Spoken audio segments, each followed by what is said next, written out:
Well, good morning, folks. Welcome to Open Pagan Church on the Sunday morning. Hope everyone is doing well. Hope like hell I didn't just click the wrong button. Alright, so hope nobody was too badly damaged out of the storms that blew through Texas, North Texas yesterday evening. We got a bit of rain, but that's about it. Alright.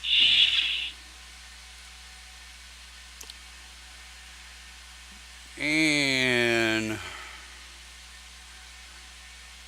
get all my knobs twisted and buttons flipped here. And hope everyone, like I say, is doing well. Cindy says hot and dry down south. Absolutely. Alright. Well, let's dive right on in it. Glad you took a little bit of time out of your Sunday. If my face seems a little swollen or red, it's because, well, sinuses are knocking them out this morning. Right. Understanding the signs. Well, okay. Understanding the signs. Sign 1. If it's raining, seek shelter. Sign 2. If it's hot, seek shade. Oh, not those signs. Ah, well. All right then. You know, when I was growing up, I grew up in in the country, in the woods a lot, working with hayfields, animals. And when you're working with animals and you're in the woods, signs of weather change, signs of danger approaching are always there. You've got things where if you see a flock of birds fly up from the trees, you'll know some form of danger is either close or approaching. Working in on the ranch or on a farm, you watch for changes of the weather. You watch the animals. If you have horses, cattle, and the horses and the cattle become agitated and nervous, they become agitated and nervous, but also very quiet at the same time. That's generally a sign of bad weather. So, there are signs all around us. And generally, when pagans of all denominations of paganism talk about understanding the signs, we're generally talking about the metaphysical signs, energy signs, signs of nature, different things to keep an eye on as we are learning to understand these signs. Well, with the growth of the population of our wonderful little planet, those signs are becoming lost. Where people of my generation, back in the 60s and 70s and even in the early 80s, and back, as it were, we didn't have the technological weather reporting we have now. We didn't have the, excuse me, we didn't have the internet. We didn't have the global communication that we have today in 2017. We had, for the most part, either a rotary dial telephone, or later a push button telephone. Yes, we had those. We had what they called analog telephones, which was a telephone operated by 2 wires. Go figure. So the things we had radio, we had television. It wasn't as technologically advanced, of course, as it is today. So we depended a lot on environmental signs, what the animals were doing, what the birds were doing, right? Dogs, cats. Um, so you get used to your environmental signs. Well, the population today is there are probably 1,000. There's probably 1,000 people that live in the city to one person that lives in the country now. So the kids that grow up in the country typically better understand the signs. They understand the environmental signs. Kids that grow up in the city, well, most of them, the only signs that they've ever been taught to be aware of are the billboards on the side of the road. Warning signs. Don't go there. Good morning, Casey. And good morning to those of you again that joined us this morning. We're discussing signs, understanding the signs, different types of signs. And no, I'm not talking about the exit sign off of Highway 75 or there was a song in the 60s, signs, signs, everywhere signs. I'm not talking about those. I'm talking about the signs of nature, the signs of Mother Earth, our environmental signs. I'll be talking about metaphysical signs. Some of the things that, well, quite frankly, some of us spend so much time looking for signs that we really don't notice the sign that's right in front of our face. We'll talk a little bit about those as well.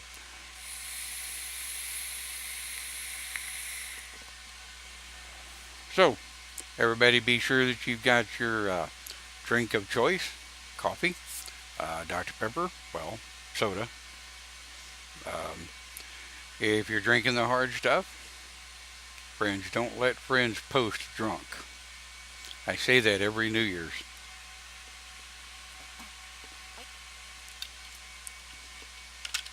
On New Year's, you would be amazed at how many people I see posting on the internet drunk off of their patootie, and they wake up the next morning going, "Oh, I can't believe I posted that." Yeah, so um, friends, don't let friends post drunk. That's all I can tell you. So, what are some of the signs that? What are some of the signs that you look for? What are some of the signs that you watch for in your environment? Be sure and post them in the chat area. And if you have questions about any of the signs that you may have seen, I know the people that watch our broadcast are a wealth of information.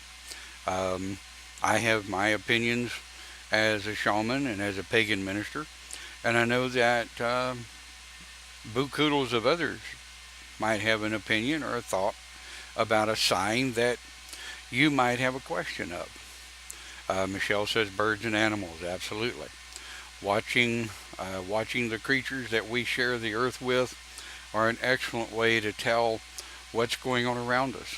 Like I said a while ago, danger approaching, calm times. I was always raised, what was it? Red in the morning, sailor's warning. Red at night, sailor's delight. Of course, science tells us that's just the color of the clouds. What are metaphysical signs? Well, a leaf falling off of a tree, landing on your foot, can mean a million possible different things. Or it could mean absolutely nothing. A leaf falling off of a tree could simply mean, well, the leaf fell off of the tree and happened to land on your foot. I've had people tell me that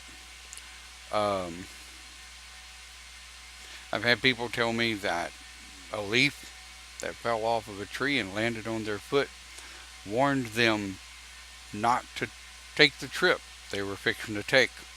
And it was sure enough good idea that they didn't, because there was an accident on the bus that they were going to take. Where if I had been sitting there and the leaf had fallen on my foot, it may have meant absolutely nothing to me. Let's see what we have here.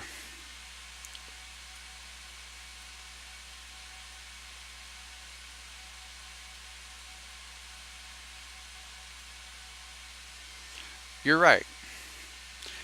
Debbie says red sky at night can be a sign of high pressure. High pressure area coming, thereby good weather approaching. You're right. So that's kind of the whole point, isn't it? Kind of the whole point. Signs, environmental signs, metaphysical signs, what have you, are variables to your own perception. Now, we all know that truth is 99% perception and only 1% reality. Morning, Dave. And good morning, Jennifer.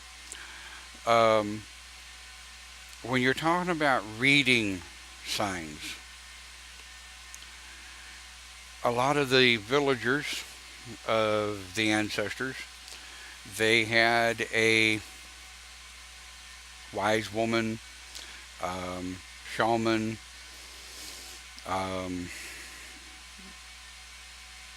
they hesitated to call them a local witch, but villages had them. Villages had local shamans. These people were the people that worked with the healing, the betterment of others, and these people watched the signs. They watched the environmental signs so that the villagers could go ahead and do their business and do their work, as you will. And but these people spent many, many years learning that the cause and effect of different things around them would make other things happen, right? Birds, animals, pigs, chickens, horses, cows, on and on and on.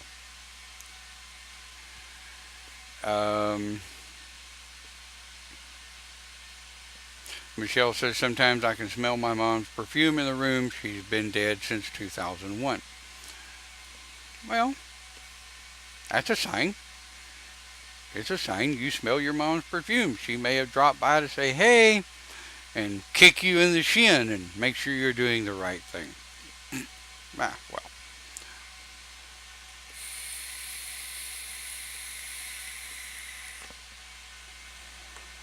So, what are some of the things that we can look at? Now, I have another broadcast on this evening. The radio show will not be on today. Live with the Shaman will be on this evening, where we will investigate into this topic maybe a little deeper, maybe a little less politically correct, if you will, because that particular channel is a little bit more adult oriented. But keeping with the signs, what about the signs of people? Now let's talk about some of the signs that human beings miss.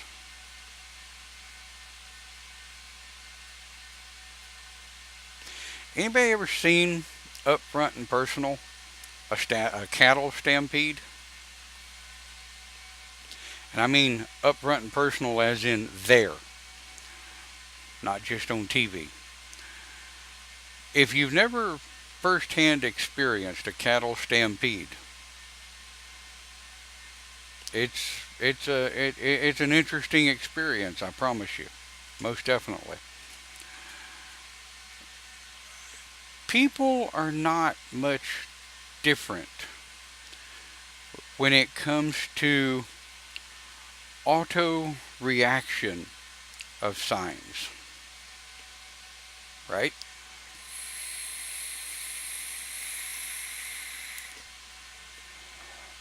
I did a broadcast some time ago on cause and effect, and I used this basic scenario for cause and effect.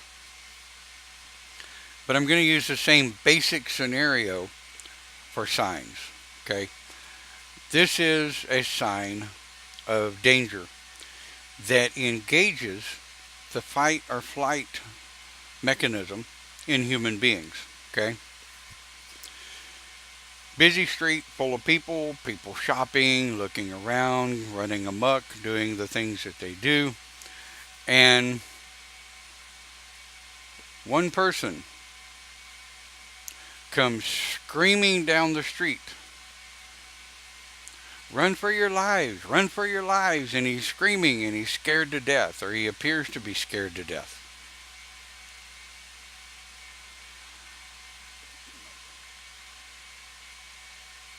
A lot of people will not ask what the hell's going on. Most people will drop what they have in their hands and run like hell, following the person that's screaming down the street, hollering, "Run for your lives." Some will want more information. And they'll be looking up the street where he come from going, "What's going on? I don't see anything." Well, let's say the danger is real. And nobody hears anything, nobody sees anything. And all of a sudden, out of the distance, you see a tornado just appear out of nowhere, coming down the street that your ass is standing on. You're not going to outrun a tornado, forget it. So that's a sign. The guy running down the street screaming, "Run for your life," that's a sign. You have decisions to make. One, do you run towards the problem to see what it is? Two, do you run diagonal to the problem? Because if everybody else is running the opposite direction and you decide you want to try to run with them, you may get run over. So do you run diagonal to the problem, or do you run with everybody else? Not having a clue what's going on, you have no idea what's happening. All you know is everybody else is running like hell, so you're going to join them. Signs. Do we pay attention to them? Do we ignore them? Do we wait and see what they are? Will we ever know what they are? Many of us in the pagan philosophy, we are firm believers in metaphysics. We are firm believers in the reading of body language, energy, most especially energy. You walk into a room, let's say we walk into a room and the room is calm. Not scary calm, but calm. Everybody's got the little murmur going where everybody's, just kind of chatting. And it doesn't matter what kind of room, whether it's a waiting room of the doctor's office or just a room, a gathering, if you will. And you go in and you sit down, and like most of us, you go in, you sit down, you feel the room. You get a sense of the people in the room. Typically, if I go into some place and I'm by myself, if I know no one there, like I was just invited through an email or some shit, and I decide to go, I will typically walk in, find a chair, sit down, or find refreshments and sit down and start watching the people. Now, some of the signs that you may see when you go into an environment with large groups of people, right? Some of the signs you may see is typical to human beings. They group off, right? If you take a room large enough to very comfortably hold 100 people, you're going to have 10, 15, or 20 little groups of people. Now, it takes a little bit for this to occur. You have a very large group of people that essentially enter this room for this gathering all at one time, if you will, and nobody really knows anybody else. It's just 100 people that were invited to this gathering, okay? So everybody comes in, there's plenty of chairs, tables, refreshments, what have you. And I'm going to go with non-alcoholic refreshments because I don't want alcohol to affect the signs of the room, right? The energy of the room. So here before long, you see these little groups of people start to break off. And this is kind of called the herd mentality. Human beings are notorious for it. You go into a situation and you just kind of walk around and muddle around. And you're listening to the conversations, you're feeling the energy of the group or the herd, if you will, that have broken off from the bigger mass numbers. Well, you have these people that sit along the wall that don't want to be involved, period. Don't bother me. I don't know why I came. I'm just here. Those are the people that are going to be sitting on the wall. You have the people like me that don't give a damn. I'll mix it up with anybody. You know, I typically don't meet a stranger. But I will get a refreshment and I'll walk around and feel the different little herds and see what's going on, and I'll find one that I kind of like and maybe listen to him for a minute. Maybe hopefully kick something intelligent into the conversation, and sometimes I'll bow out and go check out some of the other little groups. But there's a whole menagerie of signs that human beings watch. And let's think about some of those things that we depend on.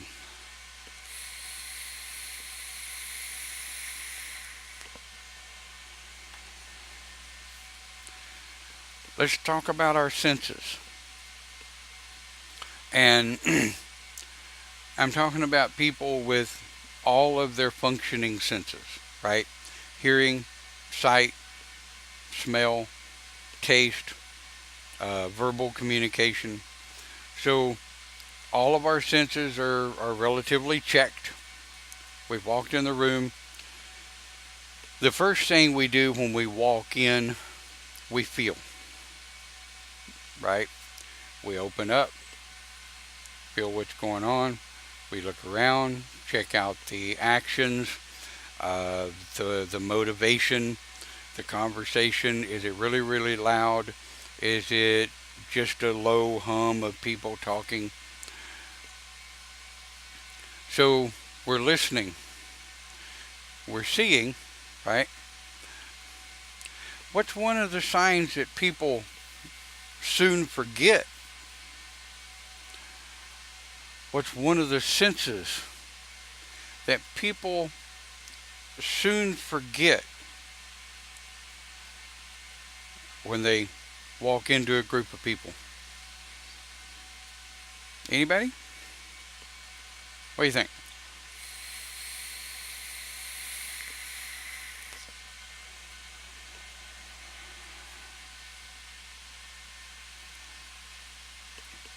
Smell. Smell. Humans are very susceptible to smells.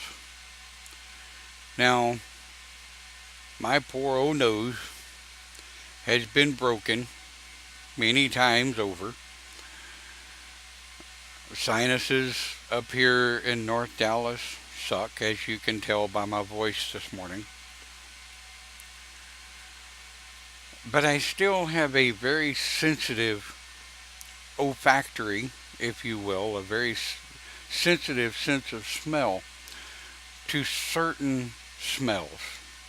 Okay? I'm not going to get into all of that because that's not important. But we use our sense of smell a lot. Hence the term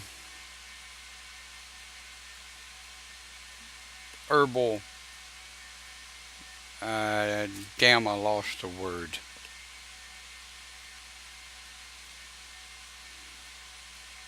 Somebody help me with the word. I lost it. The phrase where you use certain smells to relax. Damn, I got a brain fart. Anyway, we use... Dave said, bad breath knocks me over. Oh boy. Aromatherapy. Thank you. Yeah, everybody lights me up with aromatherapy. Aromatherapy, right, can either be a good thing or a bad thing. How a room smells, we depend on the signs of using our senses when we walk into a particular environment. Whether it's a room of people, a workplace, a new car, right? Walk into a brand new house, you got all the chemical smells that hit you right in the face.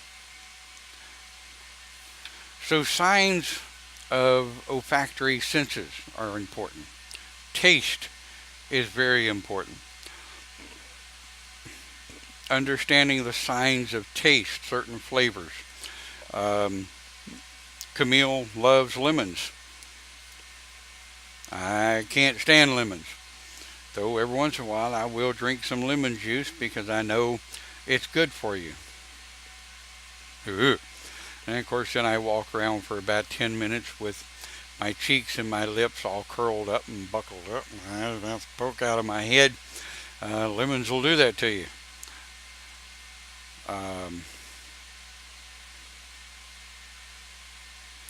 Let's get a little deeper.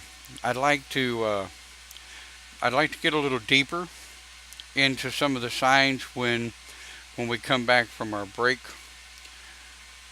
What I'm going to do now, I think, is, and yes, I'm not watching the screen. I'm looking for kind of a good little break music that I can put on here. Because, well, for a change, I really don't need to refill my Dr. Pepper, amazingly enough. So, there we go. Find all my little buttons and shit here. Alright. So what we're going to do is we're going to take probably about 5 minutes. We are 10 o'clock Central Time. Dead up on the hour. Take a pause for the cause. Refill your drink. Come back. We're going to get a little bit more into some of the metaphysical signs. Some of the deeper metaphysical signs, if you will.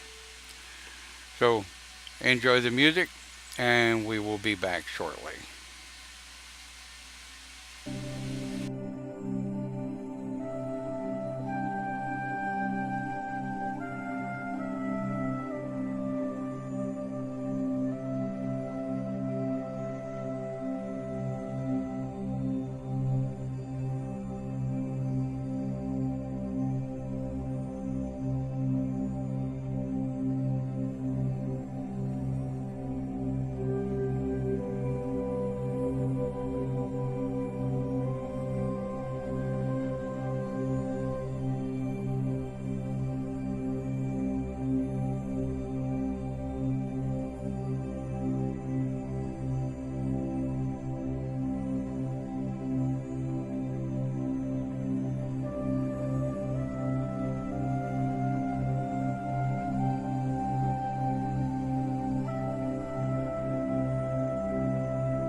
All right. All right, we're back. Hope everybody was able to get you something to drink. Looks like looks like everybody left. Poof. All right. So this segment we're going to talk about some of the more metaphysical signs, if you will. Some of the signs, not necessarily of the past, but of the present. And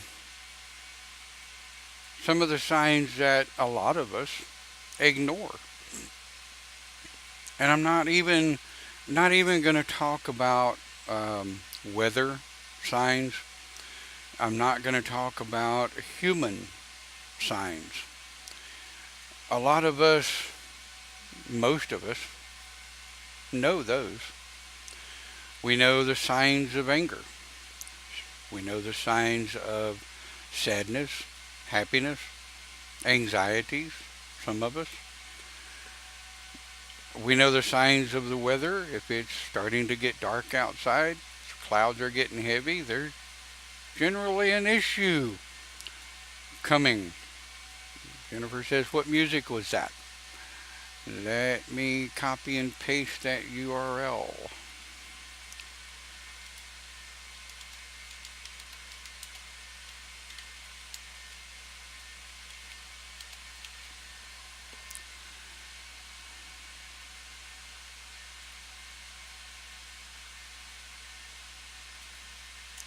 There we go. I put the link in the chat area for the music that we listened to over the break. I love singing drums. The bowls. I've got a bowl, and some bells that I sing with. So really, really kind of cool. So some of the signs. Let's talk about metaphysical signs. Used this one a million times because I've experienced it myself a lot. You're driving along or walking along, whatever, and you feel this urge, and it's an undeniable feeling that you want to go into a shop, pagan shop or not. Might be an old book shop, or might be a thrift store, and the the sign of I need to go in there. So you do, and you just kind of walk around, mull around, come across something, either a book or a crystal or a tool or something that speaks to you, and you kind of get this sign of, or the feeling of, hey, I want that. Hopefully it's within your budget and you get it. Other signs of, again, you're motivating down a street or a sidewalk, and hi Michelle, you're walking down a sidewalk, and you get a combination of a sign and a feeling that you need to be off the street, that you just don't need to be there. So you come across maybe a coffee shop or something, you step in, get you something to drink, sit down. You sit down by a window because you want to see if you can figure out maybe what it is or why it is you suddenly aren't supposed to be on the street. And while walking down the street, you were watching the people. Maybe saw a couple of dogs, cat, seem to be reacting rather oddly. the people seem to be a little agitated, and most of them don't even know why, but they're just agitated. And you're sitting there and you're partaking of your drink. If you're in an area that allows you to vape, well, maybe you're partaking of your vape, and you're looking out the window, and all of a sudden, out of nowhere, um, a thunderstorm arises, high winds, heavy rain, and it came out of nowhere and just started blowing. Of course, people are scrambling. They're getting wet. Some of them are getting blown across the street, if you will. The animals have already scattered and hid. But by you paying attention to the signs, even though you're lost in your own thoughts and you're walking down the street, you were able to get in out of harm's way. Or even worse, you have a sign and a feeling that you just need to be off the street. And all of a sudden, some idiot comes flying down the street in an automobile doing drive-by shootings to whoever or whatever just happens to be standing on the sidewalk. Well, the sign may simply have been a feeling, a warning, if you will, that you don't need to be there. Time to be somewhere else.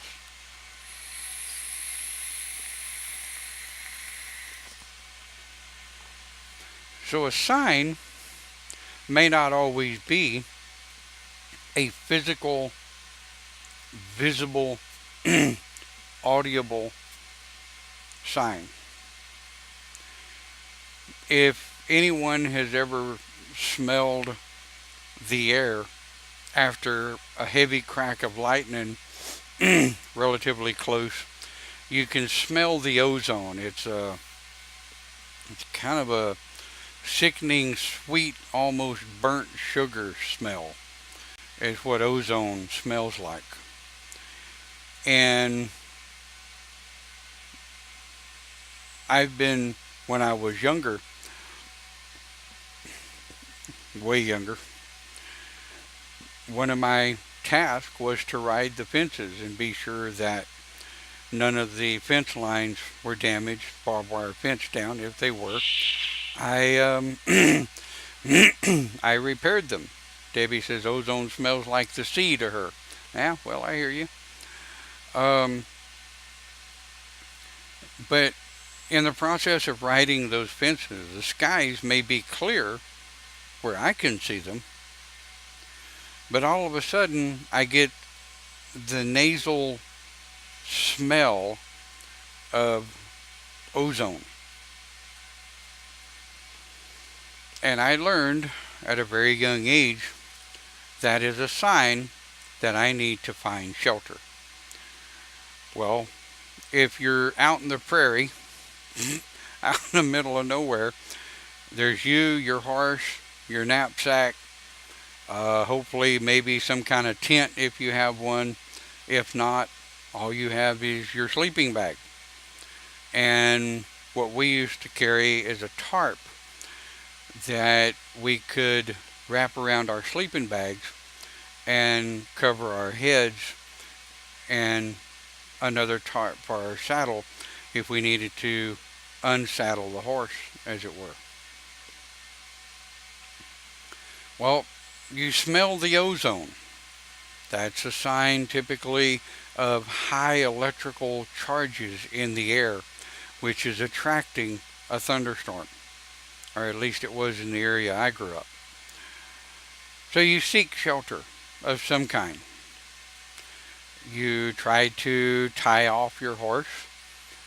You are, if the pasture is small enough, and some people segment their pastures off in half-acre, 1-acre tracts. Ours, for the most part, was segmented off.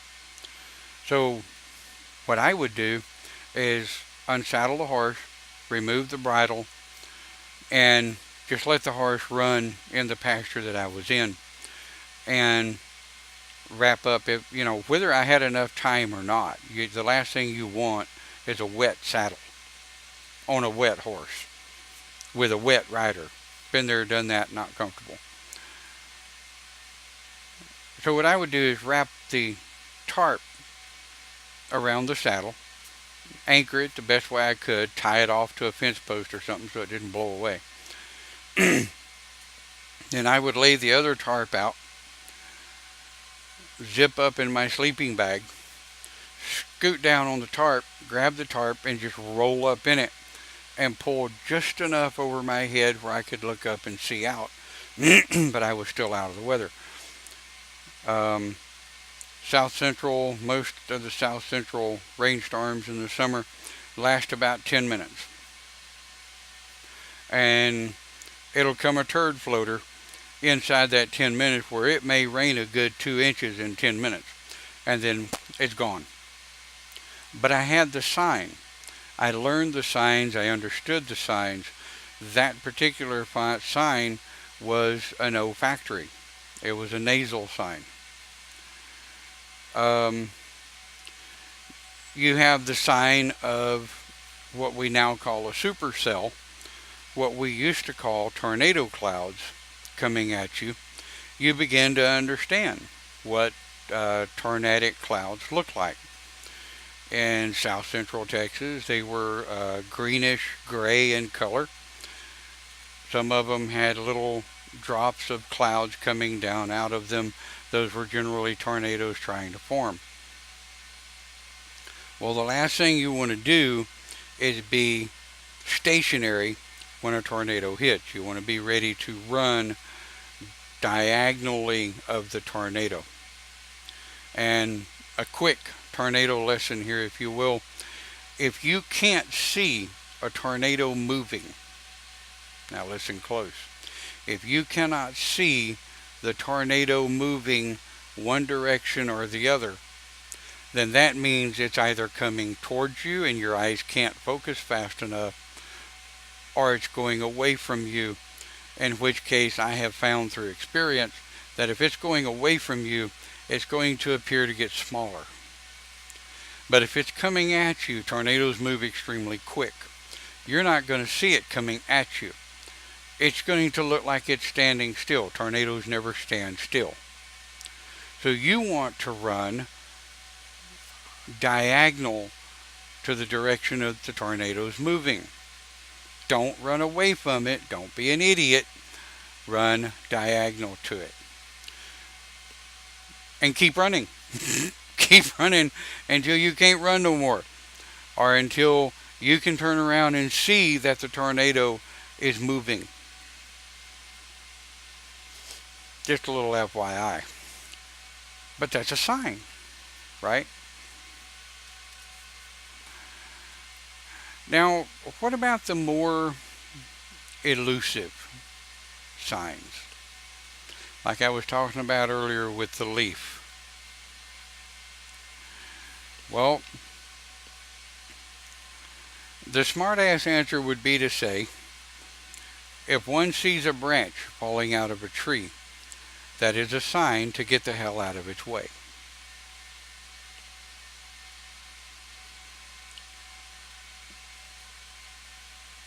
But we deal with metaphysical signs on a daily basis, don't we?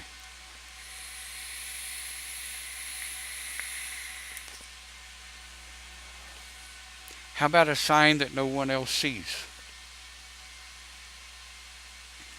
How about a sign of a shadow out of the corner of our eye? A blip of light in front of us, or a blip of light out of the corner of our eye. As human beings, most of us see things out of the corner of our eye. And it's typically because of our environmental programming, right? We're taught early on. Now, get a grip on this, okay? We're taught early on.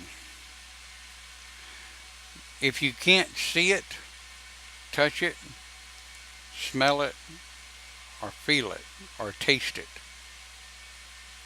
or hear it. It's not real. Then, in the same breath, they will tell you, you have to believe in God and you have to believe in Jesus as your Savior. And as pagans, we say, you need to believe in the God and Goddess, or gods and goddesses of one kind or another.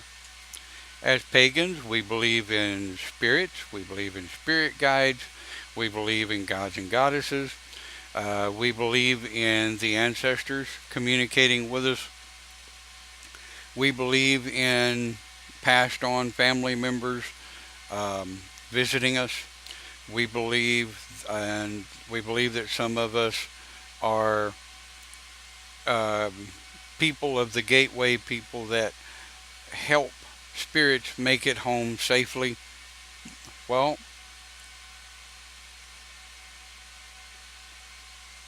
yeah, Michelle says she sees movement out of the corner of her eye at all times, day and night. Absolutely. Um, Cindy says our pets come back to visit. There you go. But the funny part of it is, ladies and gentlemen, not a single damn one of those can we experience physically. Now, they have a physical after effect, right? Like someone said, smelling their mom's perfume. Another one said, sensing uh, their dad's presence after he's passed. But these are senses that are interacted or reacted after the fact, right? After sensing, believing, knowing, having faith in, whatever you want to call it, these signs and these things that we can't realize with our senses. The things that we realize with our senses are the after the fact, right? Reactionary. Some of you, while I'm talking about this, it may trigger goosebumps, you know. We're talking about things that we can't actually focus on and physically see. These are signs that something else is there. Something else that we can't naturally reach out and touch.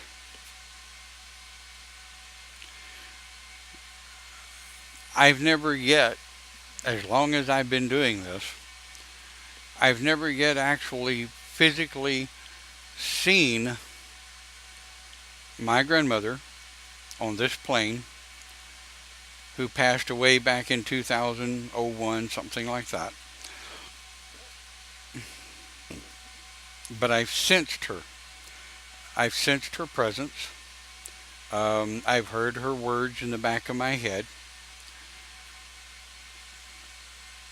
The after effect is that my brain tells me I heard my grandmother speaking to me. In reality, through self-analyzation, which I do, sometimes too much, but I do it, through self-analyzation, I came to the realization that I heard it here, in the crown, in the id, back where the spirit is. That is a sign. It's a sign that either I should listen, it's a sign that I either should or should not do something.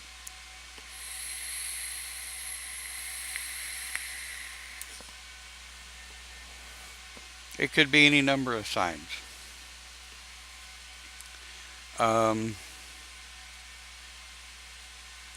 I've had people come to me in counsel working with listening and talking to them through spiritual counseling. And they'll say,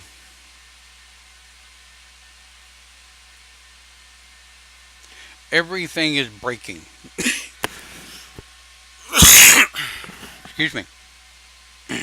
Everything is breaking this week. Everything has gone to hell in a handbasket in the last couple of days.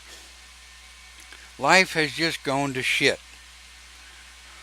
What is that a sign of? Well, what does it mean to you? Because what it means to me is, if it was happening to me, which it has, I need to step back and I need to see if something that I am doing, something that I'm not doing, or something that I'm supposed to be doing that I haven't quite grabbed a hold of yet, that is having a positive or negative effect on things that are breaking. We've, in the last 2 to 3 months, we've had quite a few automobile problems. Well, those automobile problems are not brought on by mechanical gremlins running amok in the cars breaking shit. No. We know that an automobile with 80 plus thousand miles on it, and both of ours have well over 100,000, they require maintenance. Water pumps, oil changes, oil maintenance, replacing of air conditioner compressors, tire replacement, flat tires on old tires, tires going bald and separating. These are cause and effect. The sign is you need to fix the shit before it strands you. That's not a metaphysical sign. So I tell them things going wrong, things breaking, shit happening.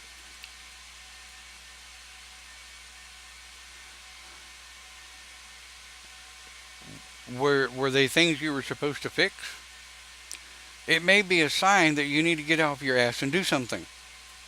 I'm just saying. Michelle says, I hear different voices by name or why. Michelle says, I hear different voices and maybe something or someone calling her name just before she's fully asleep. Believe it or not, that's more normal than you realize. I'll talk about it in a minute. I want to read the rest of your thing here.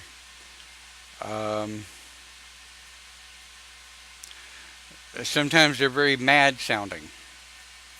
And she says, it's just my name, and I try to hear more, but nothing. That happens a lot to me, just as I'm drifting off to sleep. I will hear somebody say, damn it, Don. What the hell? What did I do? And it's not, or only it's been once or twice, maybe 2 or 3 times, that I recognized the voice of the individual that was talking.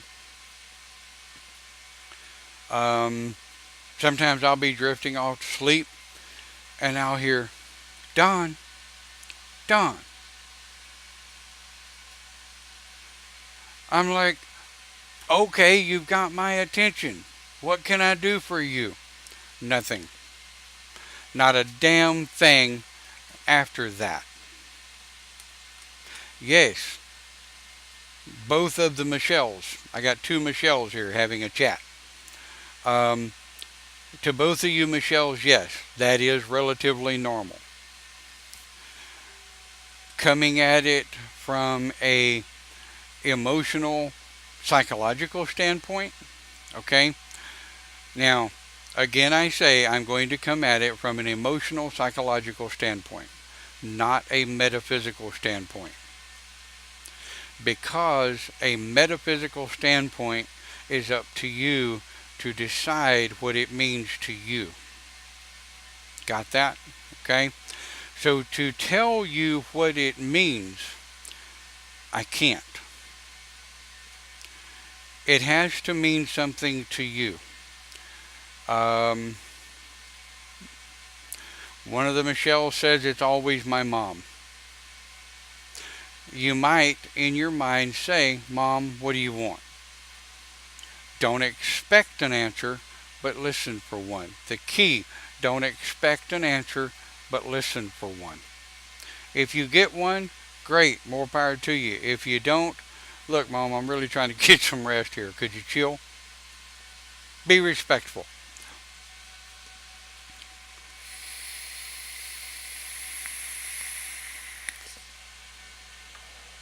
All right, Cindy, have a good week. So, what is the emotional psychological aspect of voices when dropping into REM? I say again, voices when dropping into REM. REM is the portion of the mind that is drifting deeper and deeper into sleep, and sometimes recorded memories will come through and smack you. Like someone you grew up with that may never have spoken to you with respect. The only thing they ever said was, damn it, Don. Or the only thing they ever said was, Don, damn it. Very aggravated, agitated voices. Sometimes what you're hearing is a mind recording of someone that either has or is reaching out to you in some way, shape, form, or fashion. Then again, it may simply be your mind playing tricks on you to snap you out of a dead sleep. It happens it happens to a lot of us that have issues with going to sleep to begin with. Now, once I go to sleep, I generally don't have any problem staying asleep, for the most part. But the voices that you hear when you're trying to drift off to sleep, most of the time, it's a recorded voice or a recording somewhere in your mind that is playing back at you or that is throwing at you. Generally, what I do is when I hear it, instead of any more allowing it to jar me awake or to scare me and make me sit up and look around, I'll ask it, what? What do you want? You know, what is there something I can help you with? Is there something you need? I'm not saying I can or will do it, but tell me what it is you're looking for. And if I can, I'll try to help. And I usually say that back here, right? Almost every single solitary time, it just goes poof and I drift on off to sleep. It's aggravating as hell. It really is. It'll drive you crazy.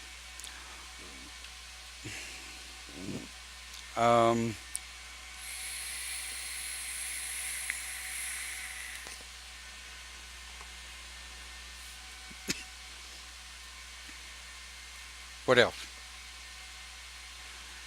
So let's kind of recap real quick, and we'll call it done and give you some of your Sunday back to you. Signs are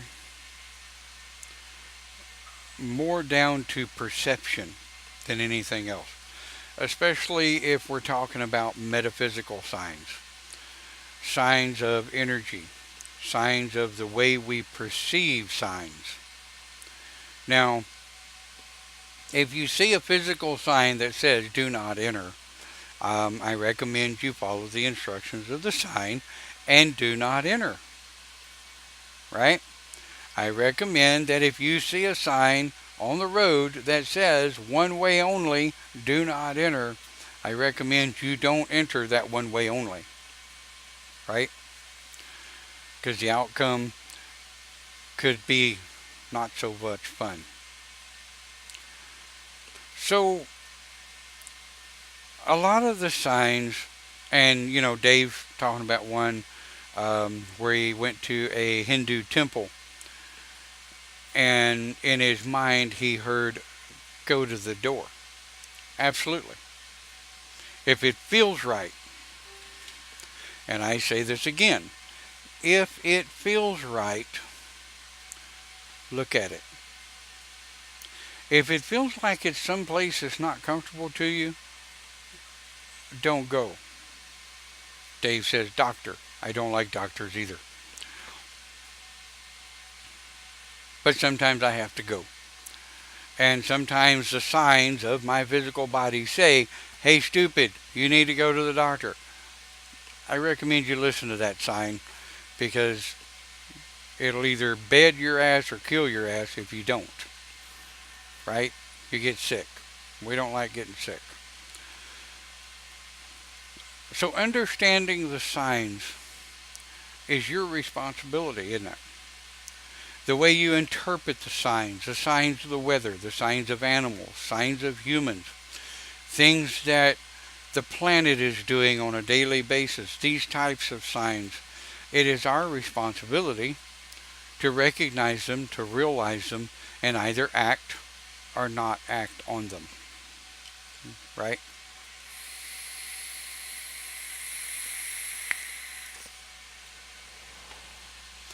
Well, folks, with that,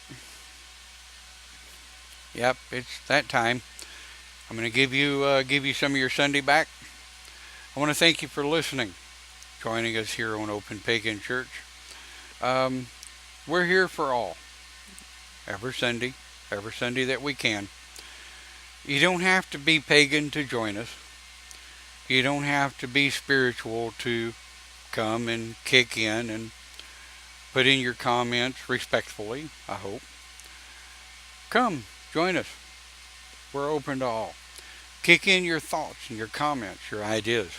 And by all means, because I am out of topics, really, PM me with topics you may have that you'd like to hear a church done on. Go through the events. All of the topics we've done are listed there. And we hope to see you next week right here on Open Pagan Church. Have a great week. Thank you for listening. We'll see you next time.